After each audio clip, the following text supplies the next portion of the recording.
조갑제 TV 시청자 여러분 안녕하십니까. 2023년 6월 3일 오후 1시 52분입니다.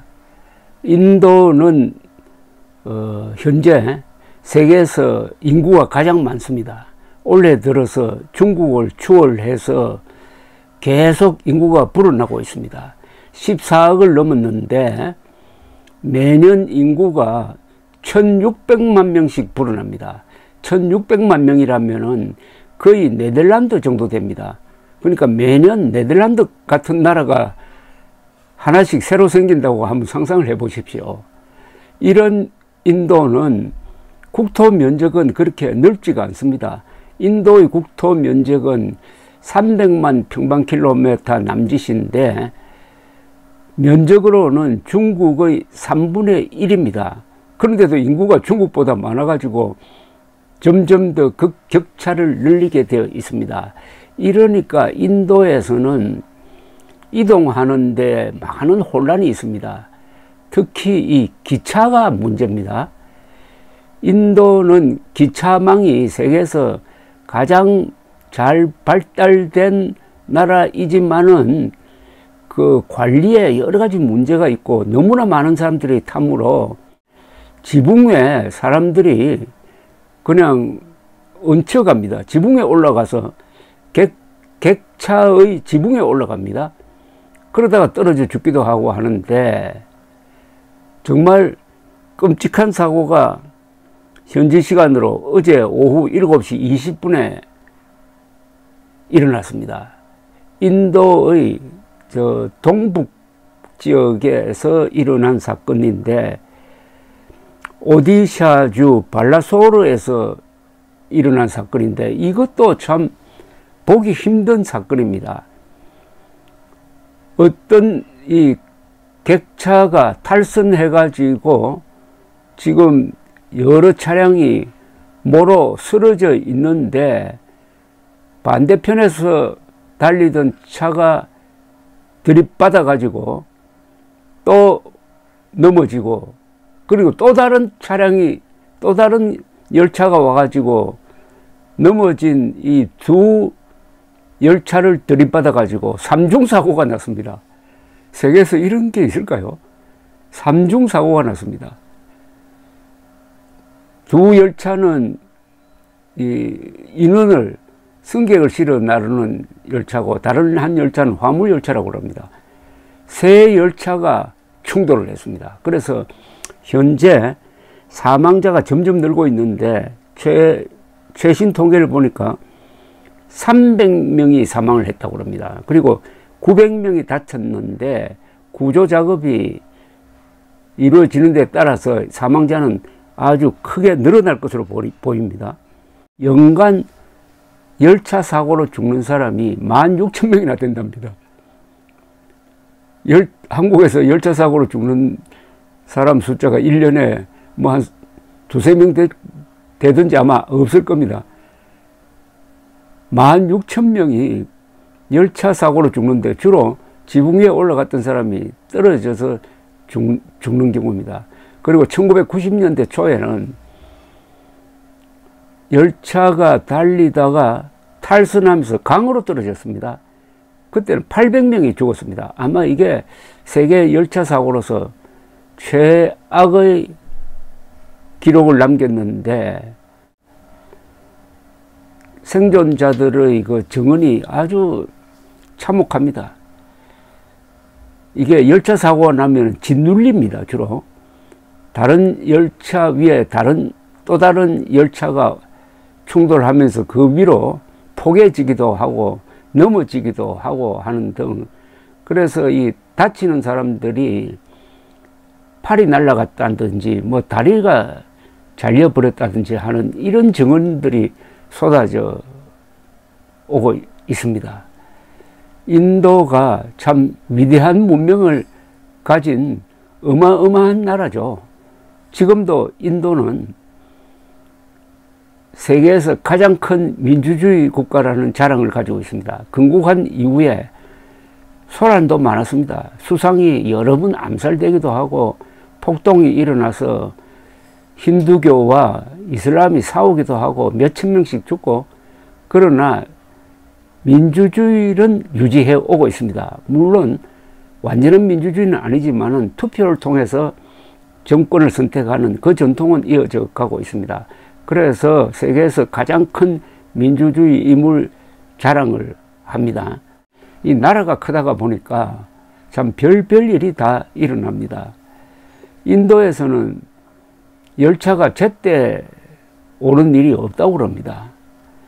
그래서 승객들이 12시에 출발한다고 적혀 있지만은 보통 역에 나타나는 것은 뭐 몇십 분 뒤에 나타나고 그런답니다.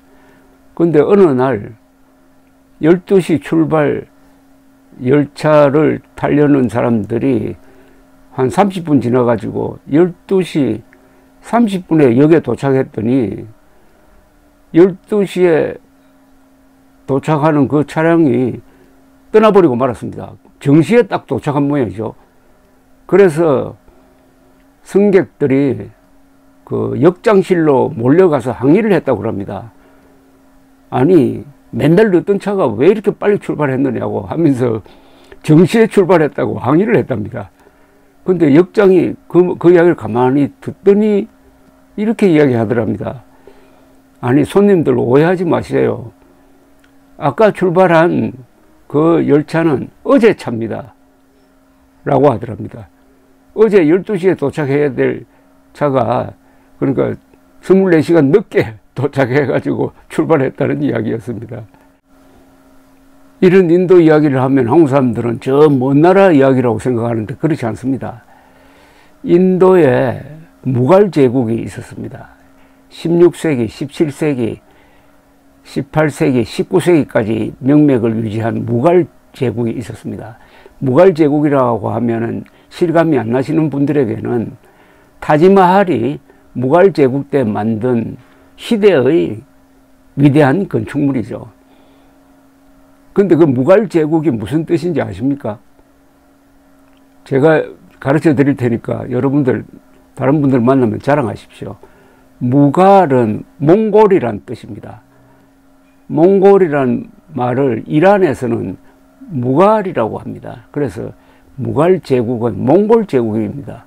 아니, 몽골 제국이 왜 인도를 300년 이상 통치했느냐 하시는 분들에게 제가 설명을 드리면 이렇습니다. 16세기에 지금 우즈베키스탄에서 네 분이 있어가지고 우즈베키스탄의 왕족이 교체가 되었어요. 근데 밀려난 왕족이 바부르라는 사람의 지휘하에 우즈베키스탄 쪽의 그 나라는 포기를 하고 남쪽으로 내려옵니다. 남쪽으로 내려오면서 차례로 점령을 합니다. 약 10,000명의 기병대였습니다. 기병군단이죠. 지금의 아프가니스탄, 파키스탄, 그리고 인도 북부까지 쳐내려오면서 나라를 만듭니다. 그게 무갈 제국의 시초였습니다. 무갈 제국을 세운 바부르는 징기스칸의 후손임을 자처했습니다.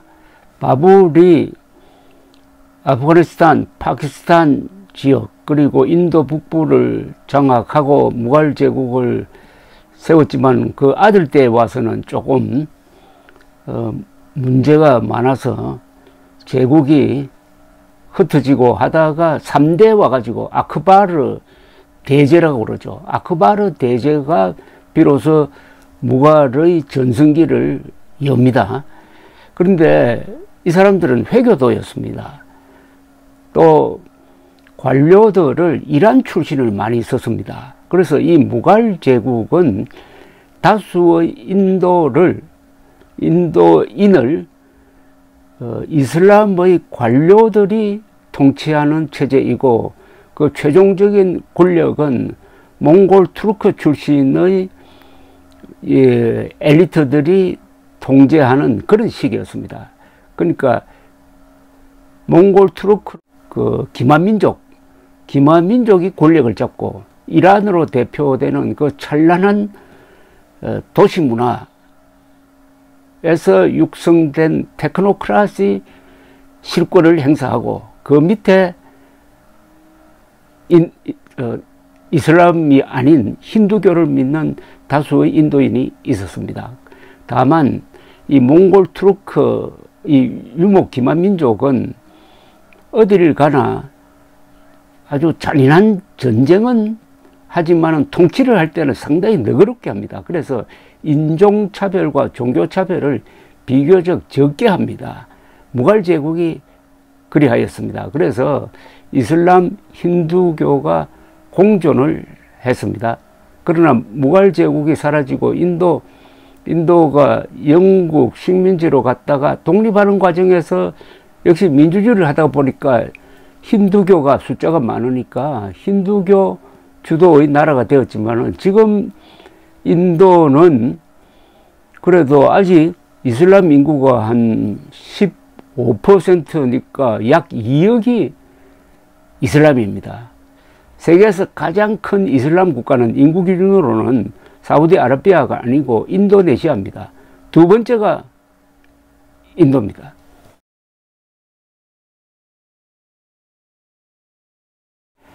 무갈 제국이 19세기에 영국에 넘어갈 때 그 무갈 제국의 영토는 어떻게 되느냐 하면은 지금의 인도, 남쪽은 조금 다 다른 왕국이 있었습니다.